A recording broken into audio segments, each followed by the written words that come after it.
Bonjour tout le monde. Dans cette séquence de vidéos, on va essayer d'utiliser la méthode du simplex pour le système suivant. Maximiser une fonction z qui est égale à y moins x avec les trois contraintes suivantes. X inférieur à 3, y inférieur à 3, x plus y inférieur à 5. Bien sûr, x et y sont positifs. La première des choses, donc on va directement passer à l'étape suivante. Donc, maximum de z, comme ça. Donc, on ajoute les variables d'écart, égale à 3. Donc, la première variable d'écart, c'est x1.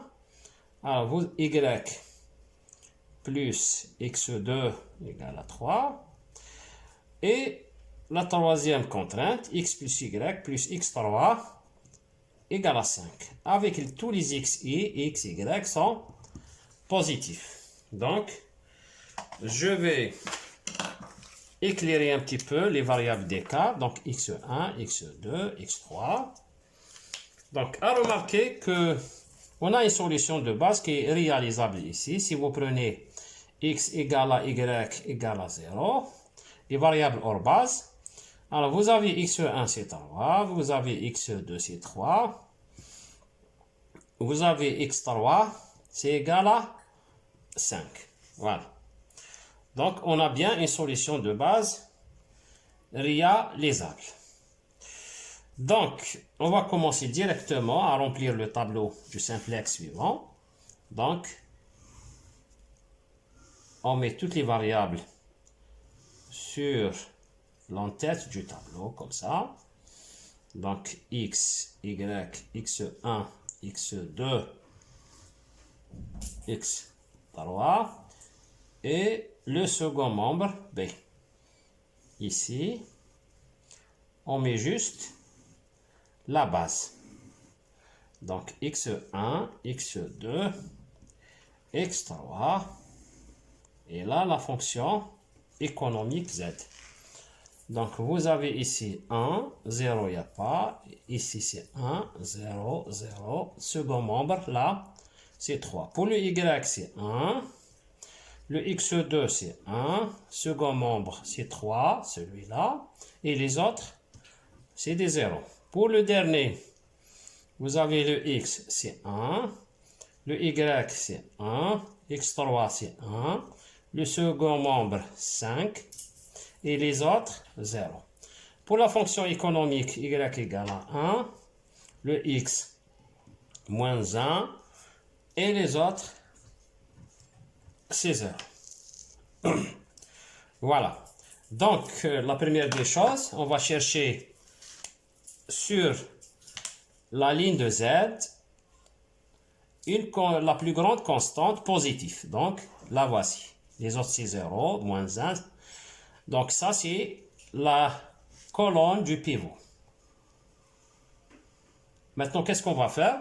On va juste diviser 3 sur 0, c'est l'infini. Là, c'est 3 sur 1, c'est 3. Là, 5 sur 1, c'est 5. Là, vous prenez le minimum. Vous voyez bien que le minimum, c'est 3. Donc, on obtient la ligne pivot. Et autre chose, c'est quoi? C'est que cette variable qui va sortir de la base et la variable entrante, c'est la variable de la colonne du pivot. Et l'intersection, c'est le pivot, là. Maintenant, on va apprendre comment calculer toutes les constantes de la deuxième itération. Voilà.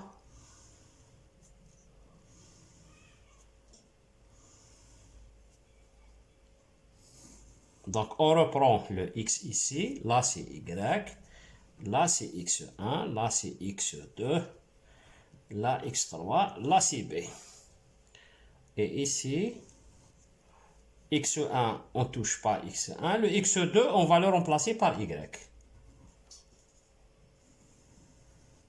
Et la dernière, elle ne change pas, c'est x3. Donc c'est la même variable. Z, c'est la même. Maintenant, sur la colonne du pivot, on laisse juste seulement le pivot là. 1. Et les autres, c'est 0. Les autres constantes, c'est 0. Maintenant, sur la ligne, sur cette ligne de pivot, on va diviser par 1, par le pivot. 0 sur 1, c'est 0. 0 sur 1, c'est 0. 1 par 1, c'est... Donc, c'est inchangé. Rien ne change parce qu'on va diviser par 1. Maintenant, pour les autres, par exemple, pour cette valeur-là, donc, on va écrire le 1 moins 0 fois 0 sur 1. Donc, la première, c'est là. Donc, pour cette valeur-là, c'est 1 moins ça fois ça, c'est 0 fois 0 sur le pivot. Donc, c'est 1. Pour la deuxième valeur ici, bon, qu'on a déjà fait, pour cette valeur-là, c'est la même chose. C'est un 1 moins 1 fois 0 divisé par le pivot. 1 fois 0 par 1, donc c'est 1. Pour cette valeur-là, c'est la même technique, donc on fait comme ça. Donc on forme un rectangle, c'est la valeur initiale, moins 1, moins, sur la diagonale, 0 fois 1 divisé par le pivot. Donc ça donnera moins 1. Maintenant, pour cette valeur aussi, qu'est-ce qu'on fait? Donc on cherche toujours le rectangle comme ça. Donc la première valeur, l'initiale c'est 1, on ne touche pas. 1. Ensuite, la diagonale, 0 fois 0, c'est donc moins 0 fois 0, divisé par le pivot. Donc, c'est 1. Et ainsi de suite. Donc on trouve ici 0 pour x1. Donc, c'est 1. Ensuite, 0, 0. Pour x2, ça sera 0. Moins 1, moins 1. Pour x3, c'est 0, 0, 1, 0. Et là, c'est 3, 3 et 2. Et là, c'est moins 3. Donc, vous allez remarquer que on doit s'arrêter. Regardez bien. Toutes les valeurs de z, elles sont négatives ou nulles. Il n'y a pas un terme positif. Donc, si le test d'arrêt, on doit s'arrêter là. Voilà. Donc, la valeur de z, on multiplie par moins, donc c'est 3. Et pour le y, c'est 3. Et pour le x, elle est hors base, elle n'est pas dans la base. Donc le x, c'est 0. Si on vérifie bien dans la fonction économique z, vous avez y moins x, vous avez 3 moins 0. On retrouve bien ce 3-là. Donc voici l'optimum. Voilà.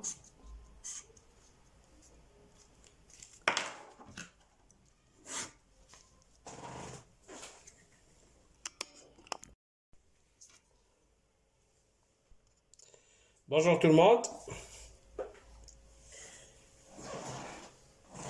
Dans cette séquence de vidéos, on va essayer d'utiliser la méthode du simplex pour le système suivant. Maximiser une fonction z qui est égale à y moins x avec les trois contraintes suivantes. X inférieur à 3, y inférieur à 3, x plus y inférieur à 5. Bien sûr, x et y sont positifs. La première des choses, donc on va directement passer à l'étape suivante. Donc, maximum de z, comme ça. Donc, on ajoute les variables d'écart. Égale à 3. Donc, la première variable d'écart, c'est x1. Alors, vous, y plus x2 égale à 3. Et la troisième contrainte, x plus y plus x3 égale à 5. Avec tous les xi et xy sont positifs. Donc, je vais éclairer un petit peu les variables d'écart. Donc, x1, x2, x3. Donc, à remarquer que on a une solution de base qui est réalisable ici. Si vous prenez x égale à y égale à 0, les variables hors base, alors vous avez x1 c'est 3, vous avez x2 c'est 3, vous avez x3 c'est égal à 5. Voilà. Donc on a bien une solution de base réalisable. Donc on va commencer directement à remplir le tableau du simplex suivant. Donc on met toutes les variables sur l'entête du tableau, comme ça. Donc, x, y, x1, x2, x3. Et le second membre, b. Ici, on met juste la base. Donc, x1, x2, x3. Et là, la fonction économique z. Donc, vous avez ici 1, 0, il n'y a pas. Ici, c'est 1, 0, 0. Second membre, là, c'est 3. Pour le y, c'est 1. Le x2, c'est 1. Second membre, c'est 3, celui-là. Et les autres, c'est des 0. Pour le dernier, vous avez le x, c'est 1. Le y, c'est 1. x3, c'est 1. Le second membre, 5. Et les autres, 0. Pour la fonction économique, y égale à 1. Le x, moins 1. Et les autres, c'est 0. Voilà. Donc, la première des choses, on va chercher sur la ligne de z la plus grande constante positive. Donc, la voici. Les autres, c'est 0, moins 1. Donc, ça, c'est la colonne du pivot. Maintenant, qu'est-ce qu'on va faire? On va juste diviser 3 sur 0, c'est l'infini. Là, c'est 3 sur 1, c'est 3. Là, 5 sur 1, c'est 5. Là, vous prenez le minimum. Vous voyez bien que le minimum, c'est 3. Donc, on obtient la ligne pivot. Et autre chose, c'est quoi? C'est que cette variable qui va sortir de la base et la variable entrante, c'est la variable de la colonne du pivot. Et l'intersection, c'est le pivot, là. Maintenant, on va apprendre comment calculer toutes les constantes de la deuxième itération. Voilà.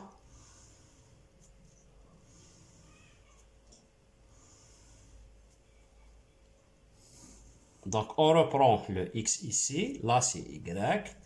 Là, c'est x1. Là, c'est x2. Là, x3. Là, c'est b. Et ici, x1, on ne touche pas x1. Le x2, on va le remplacer par y. Et la dernière, elle ne change pas, c'est x3. Donc, c'est la même variable. Z, c'est la même. Maintenant, sur la colonne du pivot, on laisse juste seulement le pivot là. 1. Et les autres, c'est 0. Les autres constantes, c'est 0. Maintenant, sur cette ligne de pivot, on va diviser par 1, par le pivot. 0 sur 1, c'est 0. 0 sur 1, c'est 0. 1 par 1, c'est... Donc, c'est inchangé. Rien ne change parce qu'on va diviser par 1. Maintenant, pour les autres, par exemple, pour cette valeur-là, donc, on va écrire le 1 moins 0 fois 0 sur 1. Donc, la première, c'est là. Donc, pour cette valeur-là, c'est 1 moins ça fois ça, c'est 0 fois 0 sur le pivot. Donc, c'est 1. Pour la deuxième valeur ici, bon, qu'on a déjà fait, pour cette valeur-là, c'est la même chose. C'est un 1 moins 1 fois 0 divisé par le pivot. 1 fois 0 par 1, donc c'est 1. Pour cette valeur-là, c'est la même technique, donc on fait comme ça. Donc, on forme un rectangle. C'est la valeur initiale, moins 1, moins, sur la diagonale, 0 fois 1, divisé par le pivot. Donc, ça donnera moins 1. Maintenant, pour cette valeur aussi, qu'est-ce qu'on fait? Donc, on cherche toujours le rectangle, comme ça. Donc, la première valeur, l'initiale, c'est 1. On ne touche pas. 1.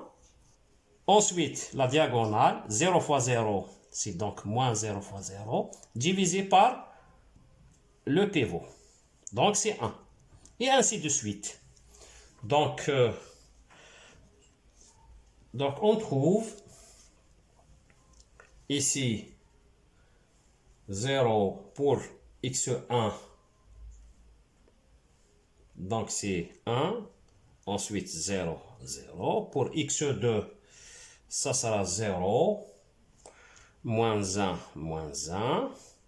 Pour x3, c'est 0, 0, 1, 0. Et là, c'est 3, 3 et 2. Et là, c'est moins 3. Donc, vous allez remarquer que on doit s'arrêter. Regardez bien. Toutes les valeurs de z, elles sont négatives ou nulles. Il n'y a pas un terme positif. Donc, si le test d'arrêt, on doit s'arrêter là. Voilà.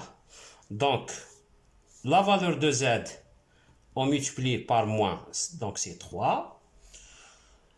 Et pour le y, c'est 3. Et pour le x, elle est hors base, elle n'est pas dans la base. Donc le x, c'est 0. Si on vérifie bien dans la fonction économique z, vous avez y moins x, vous avez 3 moins 0. On retrouve bien ce 3-là. Donc voici l'optimum. Voilà.